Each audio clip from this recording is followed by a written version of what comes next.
Hello tout le monde, je vous souhaite la bienvenue dans cette nouvelle vidéo dans laquelle nous allons parler fond de teint et de toutes les erreurs les plus courantes qu'Alicia et moi rencontrons pendant nos cours de maquillage ou sur des prestations diverses avec nos clientes. Le but étant bien sûr de vous donner les diverses solutions qui existent pour remédier à ces erreurs, à ces mauvais choix et peut-être éventuellement vous réconcilier avec le fond de teint parce que oui, c'est un produit qui est absolument magique, qui est merveilleux. Vous pouvez avoir un rendu hyper naturel avec le fond de teint sans effet de matière et ceci à n'importe quel âge. Comme d'habitude, vous avez un timer dans la barre de lecture pour repérer là où les parties qui vous intéressent. Et n'oubliez pas également que nous avons notre compte Instagram sur lequel nous publions du contenu exclusif, donc n'hésitez pas à nous rejoindre là-bas. Et sans plus attendre, c'est parti pour la vidéo. La première erreur qui est la plus commune, c'est de ne pas ou de mal prendre soin de sa peau. Alors oui, je sais, on vous en parle énormément sur cette chaîne, mais c'est vraiment quelque chose qui revient énormément. Par exemple, une peau qui est déshydratée aura tendance à boire l'eau qu'il y a dans le fond de teint, et forcément ça va créer des taches sur la peau, ça va créer des petites zones sèches, et ça marquera encore plus le fait que vous portez du fond de teint, et en plus d'une manière pas jolie. Et c'est dans ces cas-là que certaines personnes peuvent se dire bon bah voilà, j'ai essayé le fond de teint, ça me va pas, ça me marque la peau, je laisse tomber, alors qu'en fait le problème venait d'un manque de soins. Donc prendre conscience de ça, c'est déjà une première chose, mais l'autre erreur qui se passe bien souvent, c'est de ne pas utiliser les bons principes actifs par rapport à nos besoins. Par exemple, pour ma part, je sais que pendant très longtemps, j'ai très mal pris soin de ma peau. Quand j'ai commencé à m'y intéresser, je me suis dit bon, j'ai une peau qui est déshydratée, je vais me tourner que vers des sérums hydratants et des crèmes hydratantes et ça se passera très bien. Effectivement, il y avait quand même de l'amélioration, mais j'avais toujours du mal à trouver un fond de teint, des fonds de teint qui me correspondaient. Il n'y en avait vraiment pas beaucoup qui matchaient sur ma peau. Et puis il y a un peu plus d'un an, le site de Min Cosmetics, qui est un site tourné autour des produits de beauté coréens et qui est aussi le partenaire de cette vidéo, nous a contactés et nous a envoyé une routine de soins personnalisée par rapport à nos besoins. Donc pour ma part, je leur ai dit que j'avais une peau déshydratée, sensible, réactive et vraiment très fine. Et donc dans cette sélection de produits, j'ai pu constater qu'il y avait beaucoup de principes actifs qui étaient tournés autour du renforcement de la barrière cutanée. Et c'est là où j'ai tout compris et ça a vraiment changé la donne. Vous regardez les vidéos il y a un peu plus d'un an en arrière, vous voyez vraiment la différence avec aujourd'hui. Ma peau est beaucoup moins déshydratée, voire même plus du tout. Elle est beaucoup plus douce et je supporte beaucoup plus de fond de teint. C'est vraiment, là maintenant, je peux tester énormément de fond de teint sans problème et vraiment avoir un vrai avis sur la qualité de celui-ci. Et si vous ne connaissez pas encore votre type de peau ou vos besoins, sachez que vous avez un diagnostic de peau qui est disponible sur le site de Min Cosmetics, qui est entièrement gratuit et qui vous permettra du coup de connaître votre type de peau. Et ensuite, vous avez également un filtre de recherche où vous mettez tout simplement par exemple que vous avez une peau sèche et que vos besoins, vous avez une peau mature, une peau sensible. Et là, ça vous proposera les produits qui vous intéresseront. Et ce qu'il y a de bien, c'est que si vous êtes vraiment débutant dans tout ce qui est soin visage, sur le site de Min, pour chaque produit, il est indiqué à quel moment de la routine soin vous pouvez l'utiliser. Alors bien évidemment, il s'agit d'une routine de soins coréenne, donc c'est-à-dire énormément de produits et d'étapes. Mais dans la réalité, on peut se contenter de beaucoup moins de produits. Par exemple, pour ma part, je vais me contenter de 3 produits. Une essence, un sérum et une crème solaire. En ce moment, comme j'ai des allergies au pollen et que ma peau subit pas mal, j'ai quand même rajouté une crème hydratante et nourrissante avant la crème solaire qui effectivement me fait énormément de bien. Et le point commun de tous mes produits, que ce soit essence, sérum, crème ou crème solaire, c'est que c'est encore une fois tourné autour de cette barrière cutanée avec des principes actifs comme des céramides, du panthénol, de la niacinamide. Il y a également des principes actifs qui vont être hydratants comme l'acide hyaluronique et de la glycérine. Et il y a également des principes actifs qui vont être apaisants comme la Centella asiatica parce que j'ai une peau qui est très réactive. Et si jamais vous voulez en savoir plus sur les produits que j'utilise, je vous inscris leur lien dans la barre de description sous la vidéo. Et sachez également que nous avons un code promo ALEM15 qui vous donnera droit à 15% de réduction. Et la deuxième erreur qui rejoint finalement un petit peu la première, c'est de mal démaquiller, de mal nettoyer sa peau. Alors bien évidemment, je ne parle pas de ne pas se nettoyer la peau du tout. Je pense que ça reste évident pour tout le monde que c'est important de le faire. Sinon finalement c'est là où cette fameuse légende urbaine prend tout son sens. Le maquillage abîme la peau. Oui, effectivement, si vous ne vous démaquillez pas ou que vous la nettoyez pas, évidemment que ça va abîmer la peau.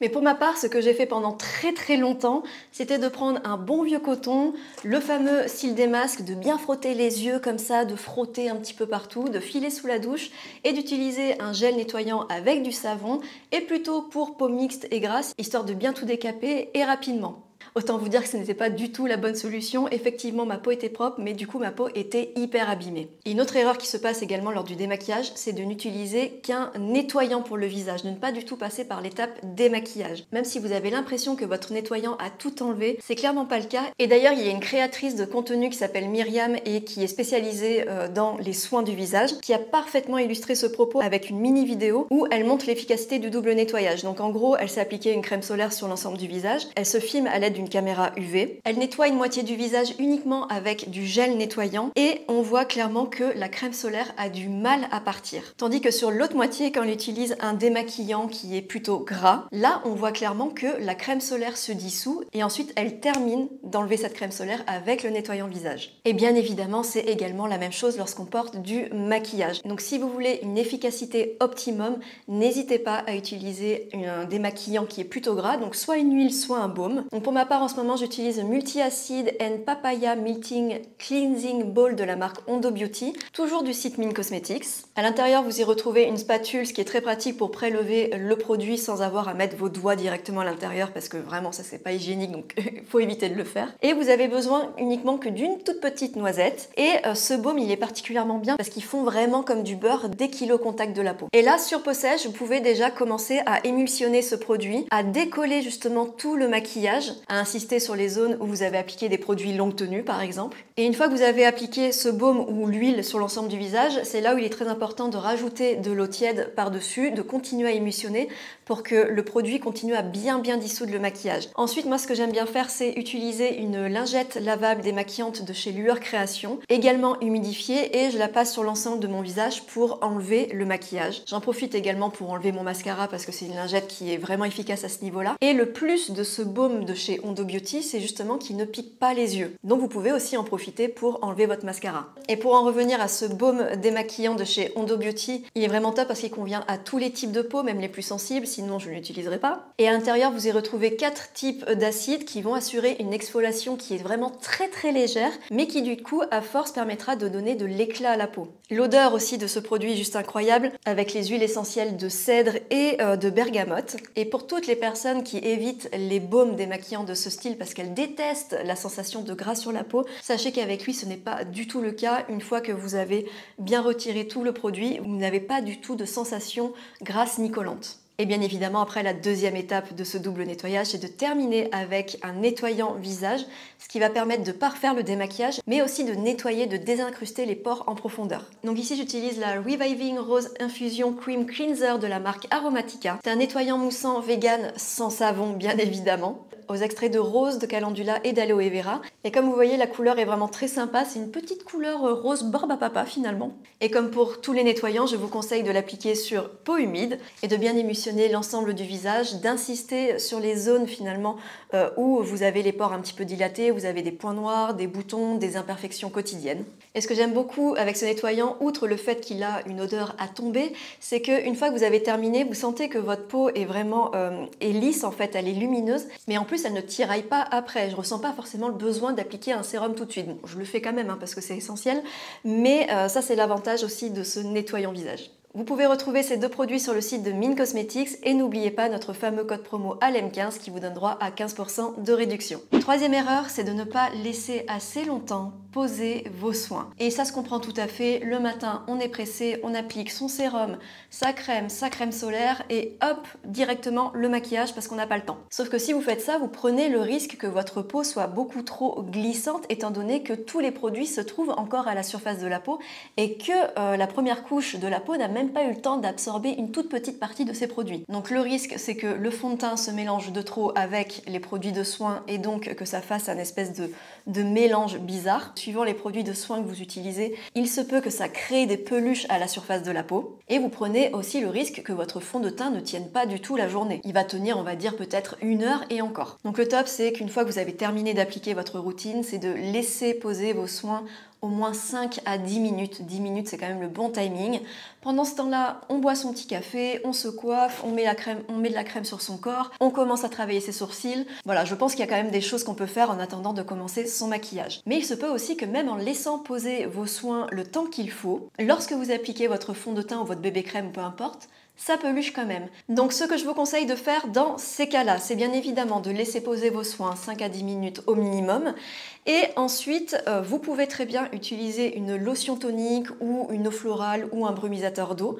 Vous passez sur l'ensemble du visage et vous retirez l'excédent avec un coton, mais vraiment d'une manière très délicate. Le point négatif, c'est qu'effectivement, ça peut retirer un petit peu de crème solaire. Bien que pour retirer la crème solaire, vous l'avez vu précédemment, il faut y aller. Mais si vous avez peur de ça, ce que vous pouvez faire, c'est terminer votre routine de soin avec votre crème hydratante, vous attendez 10 minutes, vous retirez l'excédent et vous appliquez votre crème solaire. Ou sinon, la routine classique, vous terminez par la crème solaire, vous attendez 5 à 10 minutes au minimum et vous prenez un Kleenex et vous tamponnez de cette manière, ce qui va permettre d'absorber l'excédent de produit.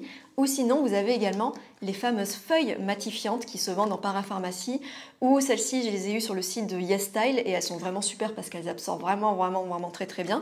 Ce qui va permettre finalement de uniquement retirer l'excédent de produit sans retirer la crème solaire par exemple. Et surtout, n'ayez pas crainte que cela enlève l'efficacité de vos crèmes de soins parce que de toute façon, au bout de 10 minutes, la peau elle a absorbé ce qu'elle avait à absorber, donc c'est vraiment pas un problème. Maintenant, on passe vraiment à la partie maquillage avec l'erreur numéro 4 qui est de choisir la mauvaise couleur de fond de teint. Donc déjà, au niveau de l'intensité de la couleur, on peut avoir tendance à la choisir soit trop claire, soit trop foncée. Et pour y remédier, lorsque vous vous rendez en magasin pour tester, swatcher la couleur, surtout évitez de la swatcher sur le poignet ou sur le dos de votre main parce que clairement sur ces zones-là, nous n'avons pas du tout les mêmes couleurs que sur le visage. Le top du top, c'est de tester cette couleur sur 3 zones. Vous avez la zone au niveau de la mâchoire, donc une partie sur le visage et une partie sur le cou. Vous avez le haut du front et vous avez le décolleté. C'est important parce que sur ces 3 zones, on a bien souvent des couleurs qui sont différentes. Si c'est pas le cas, vous avez énormément de chance, mais la plupart du temps, nous n'avons pas la même couleur. Par exemple, le front et le décolleté sont des zones qui sont très souvent exposées au soleil et qui seront forcément plus foncées. Tandis que cette zone-là peut être plus claire et le cou encore beaucoup plus clair. Autre point très important, une fois que vous avez swatché, testé, sortez du magasin et essayez d'aller à la lumière du jour pour vraiment vous rendre compte du rendu. Parce que les lumières en magasin, c'est juste pas possible. Elles sont jaunes, elles dénaturent complètement les couleurs. Et d'ailleurs, j'avais fait une vidéo sur la lumière, au cas où. Si ça vous intéresse, je vous la mets là. Autre astuce, dans le cas où vous avez déjà un fond de teint ou une bébé crème, peu importe, qui vous correspond parfaitement au niveau de la couleur, c'est vraiment la couleur qui matche parfaitement, n'hésitez pas à prendre ce produit avec vous et lorsque vous vous rendez en magasin, vous swatchez la couleur que vous avez donc de ce fond de teint et ensuite vous swatchez les autres couleurs des autres fonds de teint qui vous intéressent à côté, qui vous permettra finalement de faire un comparatif qui est réaliste. Et ensuite, la plus grosse problématique par rapport à la couleur, c'est de ne pas arriver à choisir le bon sous-ton, celui qui nous correspond parfaitement. Vous êtes beaucoup à réclamer cette fameuse vidéo, je vous promets qu'elle va arriver cette année, c'est juste qu'elle demande du temps de préparation, mais comme je suis sympa, je vais quand même vous donner les indices qui fonctionnent le mieux à mon sens. Mais que ça vous empêche pas de regarder la vidéo quand elle sera prête, hein. Attention. Donc déjà, ce qui peut vous aider, c'est effectivement les couleurs des veines. Ça ne marche pas à tous les coups parce que des fois, on voit pas bien ces veines, etc. Mais si c'est votre cas que vous voyez bien la couleur, vraiment 80% du temps, je trouve que ça fonctionne. Pour ma part, mes veines sont bleu violacé, ce qui signifie que j'ai un sous-ton froid et c'est réel, j'ai un sous-ton froid. Bon, je pense que ça se voit bien. Si vos veines tirent plus vers le vert, vous êtes probablement plus un sous-ton chaud. Et si vous n'arrivez pas trop à déterminer la couleur, que ça tire un petit peu finalement turquoise, vous voyez et du bleu et du vert, vous avez probablement un sous-ton neutre. Donc ça, bien sûr, c'est la partie théorique. Vous le savez, le maquillage, c'est pas des maths, c'est pas 1 + 1 = 2. Il y a énormément de variantes. Donc c'est pour ça que c'est pas un indice qui est 100% fiable, mais ça peut quand même être utile. Donc pour ma part, ce que j'aime faire sur les clientes quand moi-même je n'arrive pas vraiment à déterminer le sous-ton de peau, c'est de prendre 3 fonds de teint de la même intensité. Donc pour ma part, ce sont des intensités claires. Je prends une couleur au sous-ton chaud. J'en prends même 2 parce que bien souvent dans les sous-tons chauds, soit ça tire un peu plus vers le jaune, soit ça tire un petit peu plus vers le orangé. Je prends une couleur au sous-ton neutre et je prends une couleur au sous-ton froid. Je swatch ces couleurs une par une sur le maxillaire. Donc celles qui ont un sous-ton chaud, ça se voit nettement, c'est hyper contrasté. On voit que ça ne matche pas du tout et que je suis très loin d'avoir un sous-ton chaud. Donc ça déjà, on peut l'éliminer. Ensuite, je swatch le sous-ton neutre et là, on peut se dire mais c'est ça, je suis un sous-ton neutre, ça a l'air de bien se fondre, ça a l'air de bien correspondre. Et ensuite, je swatch le sous-ton froid. Et ça match aussi, mais entre les deux, on peut avoir encore un petit doute. Donc si c'est le cas, ce que vous pouvez faire, c'est fondre un petit peu la couleur au niveau de la joue et au niveau du cou, et laisser aussi un petit peu poser ces swatchs. Et vous allez voir qu'au fur et à mesure, le sous-ton qui vous correspond le plus va se fondre naturellement à la couleur de votre peau. Et c'est exactement ce qui est en train de se passer avec le sous-ton qui est froid. Et pourtant, d'apparence, la couleur avait l'air même plus foncée que le sous-ton neutre, avait l'air même plus foncé que ma carnation. Mais ça correspond pourquoi? Parce que les sous-tons froids clairs ont tendance souvent à tirer un petit peu vers le rose, vers le rouge. Pour ma part, c'est plus rouge d'ailleurs, et c'est le cas pour cette couleur, et c'est pour ça qu'elles se font parfaitement à ma peau, et que grâce à ça, je sais que je suis un sous-ton froid. Donc chez vous, si vous avez des fonds de teint avec des sous-tons différents, n'hésitez pas à tester, bien évidemment, à la lumière du jour, et de préférence en portant un t-shirt, un haut plutôt clair et neutre, ou pas de t-shirt du tout d'ailleurs, hein. Vous êtes chez vous, faites bien ce que vous voulez, et si vous n'avez pas ces couleurs-là, n'hésitez pas à faire exactement cette même méthode dans un magasin.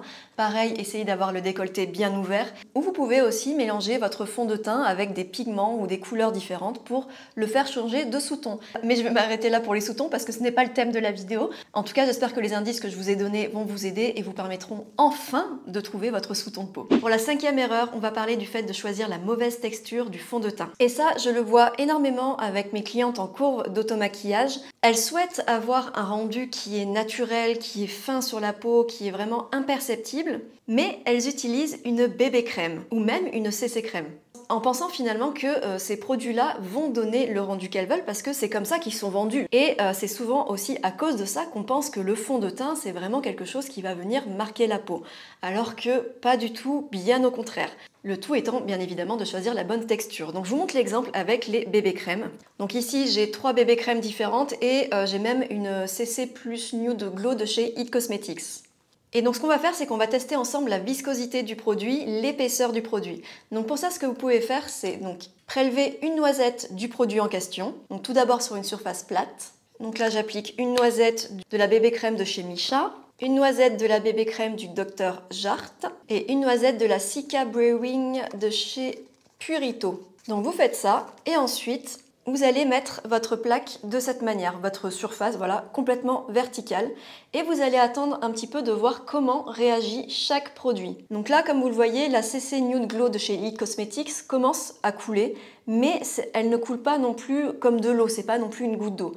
Donc on voit qu'elle a une viscosité plutôt moyenne légère, ce qui signifie que la texture est moyenne, mais pas non plus hyper légère naturelle. Là, on a ensuite la bébé crème de chez Missha qui ne coule pas du tout, elle reste sur place, à la boîte verticale, il ne se passe rien, elle ne bouge pas.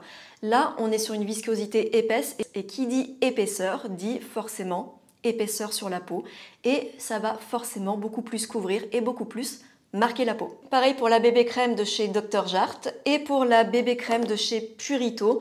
Elle bouge légèrement mais on voit qu'elle est nettement moins fluide que la CC crème de chez It Cosmetics. Et maintenant, testons des fonds de teint qui sont censés faire beaucoup moins naturel que ces produits. Donc là, c'est le Super Stay de chez Maybelline. Le fameux produit star, très bien parce qu'en plus il est à petit prix. Donc j'applique une goutte sur la plaque. Ensuite on va tester le Luminous Silk d'Armani, petite goutte sur la plaque. Ensuite le fameux Face and Body Radiant de chez MAC que vous connaissez certainement, enfin parce que je vous en parle souvent. Il faut faire attention parce que justement il a tendance à sortir tout seul. Et testons même, tiens, pour voir le Estée Lauder.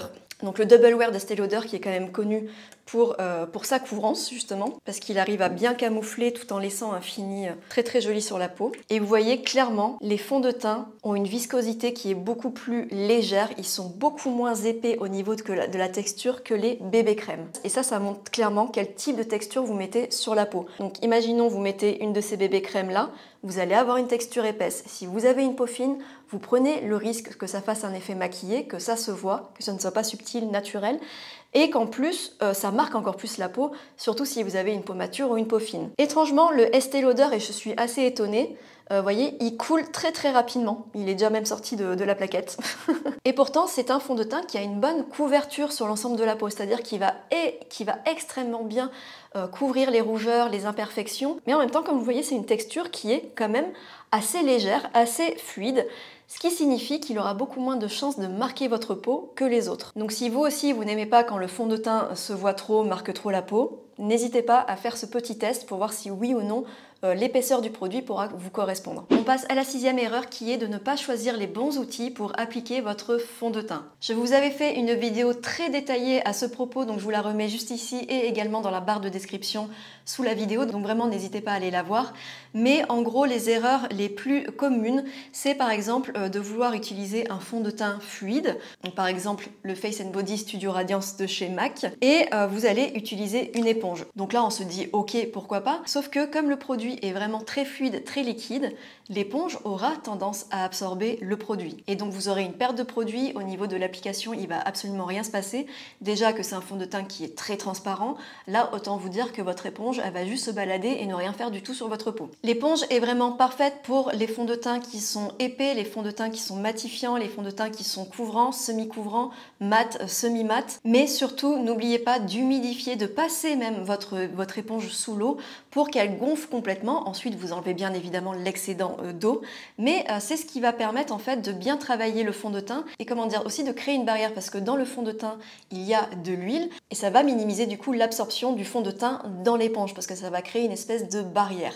Et cette barrière aussi va permettre d'apporter un joli velouté à la peau. Ça va faire un...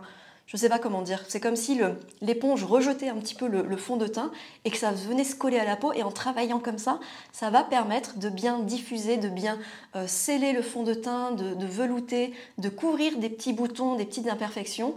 L'éponge c'est vraiment top. Pour les fonds de teint qui sont très fluides de ce type, donc comme le Face and Body ou même le Skin Tint de Maybelline, vous pouvez tout à fait appliquer ce produit au doigt. Personnellement je n'aime pas ça du tout mais je comprends qu'on aime parce qu'en plus l'avantage c'est que vous n'avez pas de perte de produit du tout. Et au niveau des pinceaux, c'est un petit peu le micmac parce qu'il existe énormément de formes différentes. Pour moi une des meilleures formes c'est vraiment celle-ci, le kabuki un petit peu arrondi. Les poils sont denses mais quand même souples, ça s'adapte quand même, c'est souple, on peut travailler le produit très facilement, vous avez juste à travailler votre fond de teint en arrondi sur votre visage et ça permet de vraiment placer le fond de teint très rapidement. Le fait que les poils soient denses, ça évite aussi que le pinceau absorbe trop de produit et donc fasse des traces sur votre visage. L'avantage aussi c'est qu'avec le côté arrondi, vous pouvez tapoter sur les zones où vous en avez besoin pour apporter un petit peu plus de couvrance. Et pour tout ce qui est fond de teint vraiment très fluide comme le Face and Body de MAC, je vous conseille plus des pinceaux double fibre. Et les pinceaux double fibre c'est super parce que vous avez 2 tailles de poils différentes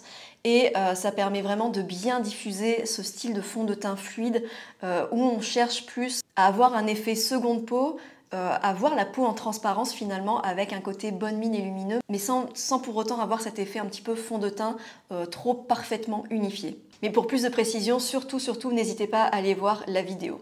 La 7e erreur, et celle-ci, elle concerne surtout les personnes qui ont une peau qui est très fine et qui est donc facilement alourdie dès qu'on met du fond de teint dessus, ou aussi pour les peaux matures qui ont tendance du coup avec le temps à s'affiner. Donc cette erreur, c'est de ne pas commencer l'application du fond de teint au bon endroit. Lorsque j'étais en école de maquillage, la technique qu'on nous a appris pour appliquer le fond de teint, c'était de commencer sur le milieu du visage, donc sur le milieu du nez, et de poser et d'étirer le fond de teint.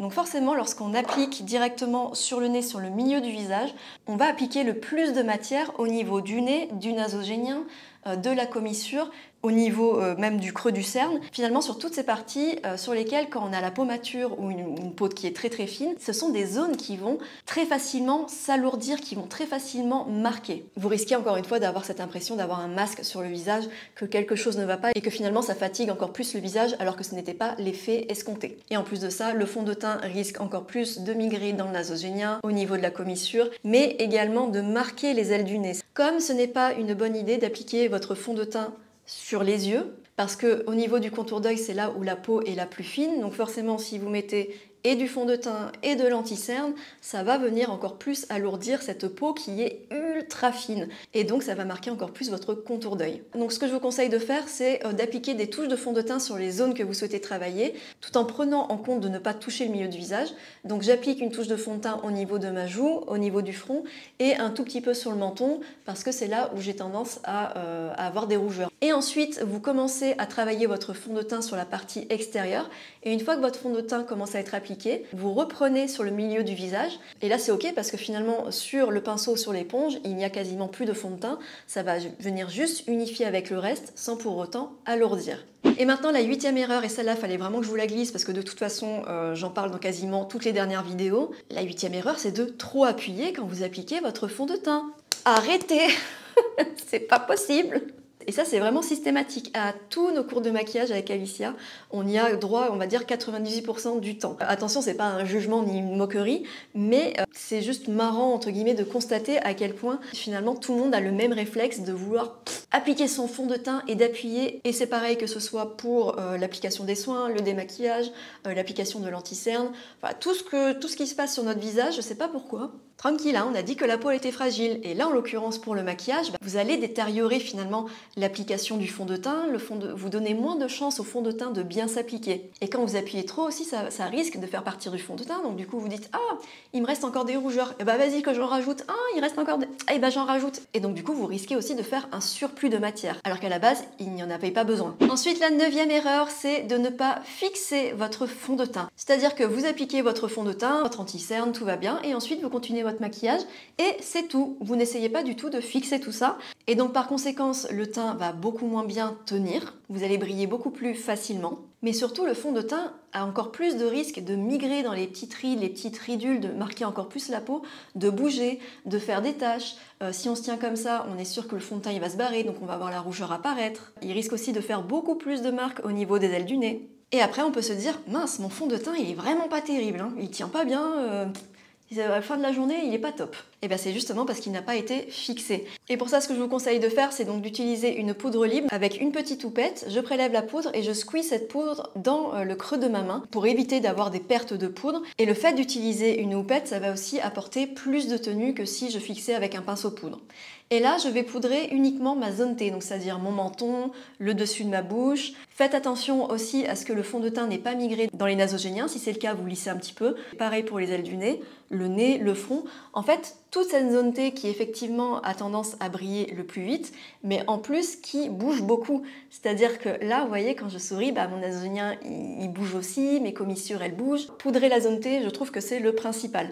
Sur les côtés, j'aime bien poudrer un tout petit peu plus légèrement pour laisser un petit peu ce côté glowy. Et si vous détestez la poudre, et je sais que c'est le cas pour certains et certaines d'entre vous, il y a énormément d'autres solutions. J'avais fait une vidéo d'ailleurs d'un maquillage 100% sans poudre, donc n'hésitez pas à aller la voir pour voir comment vous pouvez procéder pour fixer sans poudrer. Et ensuite la 10e et dernière erreur, c'est de ne pas prendre le temps de travailler votre fond de teint. Alors quand je dis prendre le temps, c'est pas non plus passer 1 heure sur votre peau, hein, loin de là. Mais il me semble que dernièrement, d'ailleurs je vous en ai parlé dans une des vidéos, où je disais que en fait il faut prendre le temps de chauffer le produit, de le travailler, que ce produit c'est pas juste je le prends, je le pose et ça marche. C'est pas possible, ça peut pas marcher comme ça. Quand vous posez votre fond de teint, au lieu de faire ça et c'est bon, c'est fini, essayez quand même de vous dire qu'il faut prendre le temps de juste travailler en arrondi, ça va vous prendre 10 secondes de plus, mais juste ça, ça va permettre à votre fond de teint de bien se mettre en place, de chauffer aussi sous l'action du pinceau par exemple, ou même le fait de tapoter avec une éponge, ça va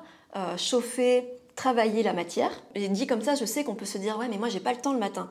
N'hésitez pas à aller voir nos vidéos maquillage rapide en 10 minutes, 15 minutes. Vous allez voir que même en travaillant le fond de teint, on peut aller très très vite. Et de toute façon, vous l'aurez compris, c'est pareil avec tous les produits qu'on utilise en maquillage. Si on ne les travaille pas d'une certaine manière, ils ne seront pas optimum, ils ne seront pas efficaces à 100%. Et voilà, je vous ai présenté les 10 erreurs principales, en tout cas les plus communes, celles qu'on rencontre le plus avec Alicia. J'espère que ça vous aura plu, j'espère surtout que ça vous aidera pour vos maquillages au quotidien et peut-être éventuellement à vous réconcilier avec le fond de teint si vraiment vous étiez fâché avec lui.